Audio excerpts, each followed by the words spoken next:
Hello, my name is Beckett Haight, and I wanted to talk a little bit about RTI and how I use RTI as a learning support teacher or a special educator.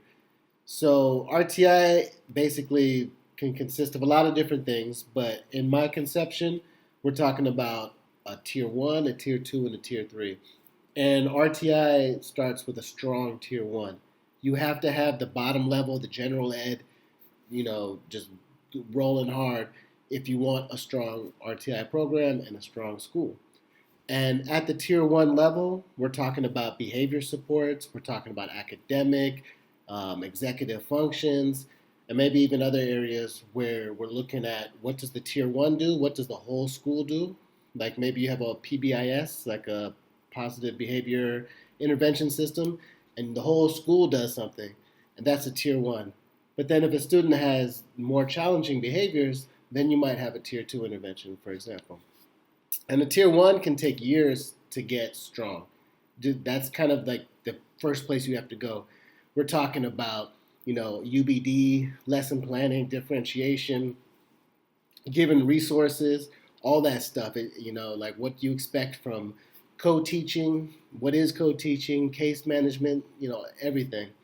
Um, so once students are in a tier one intervention, they're getting some help with some academic needs or behavior or whatever.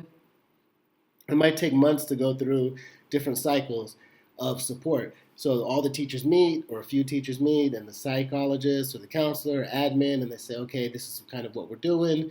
It's not working. Let's keep working on it. Let's try this. Let's switch that. This is working for Miss Blah blah blah. Let's see if everybody can try that. Stuff like that, and you try that for several cycles.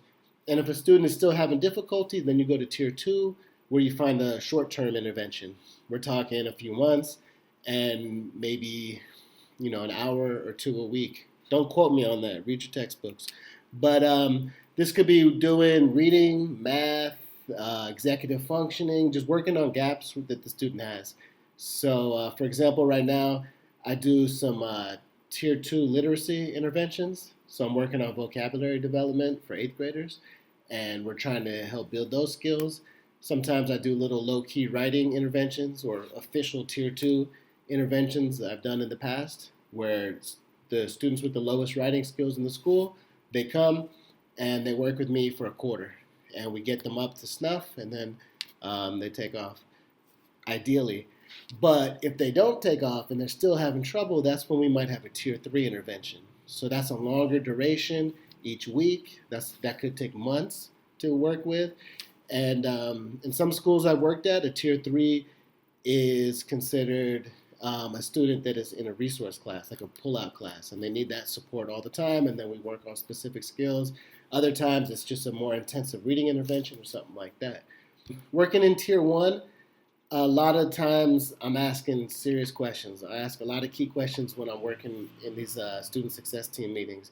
So, like one question I might ask is, what do we do, or what do you do if a student, like, let's say you have 8 students out of 24 fail a summative or a formative assessment, what happens in the class? What happens in your department?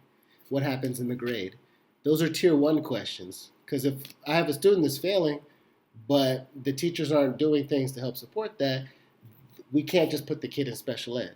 We need to figure out what's going on at the tier one and the general ed, and then take it from there. Another question I ask when we're talking about tier one and we're doing student success teams are things like, have you contacted the parents? I just asked a teacher about that today. Do you have mandatory study hall? What do you do when students don't do homework? Have you talked to the counselor? Have you talked to the learning support teacher, which is usually me? So I guess I wouldn't ask that question, but we'd have that documented. Those are a lot of those questions you have to talk about and get everybody on the same page so we can figure out what we can do, what are best practices, and see if we can avoid going to a tier two intervention. So basically, for me, RTI is all about a strong general ed program.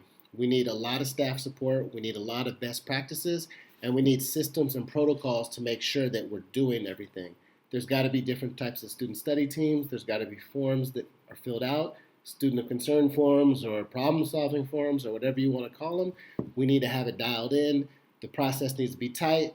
There has to be flow charts. We got to say this is what happens in, like the first stage, and then the first cycle, and then if, for 6 to 8 weeks, if this doesn't work, we need to do this, this, this.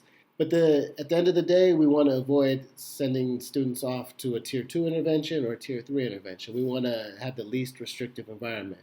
So if we can have everybody kind of on the same page, that's what's up. But of course, not everybody's going to be there. But we want to know that we've done everything we can, and we just didn't throw the student into some type of special ed services or some type of intervention if we could have alleviated that or avoided that with some proper tier 1 interventions. So that's kind of my whole take on the whole situation.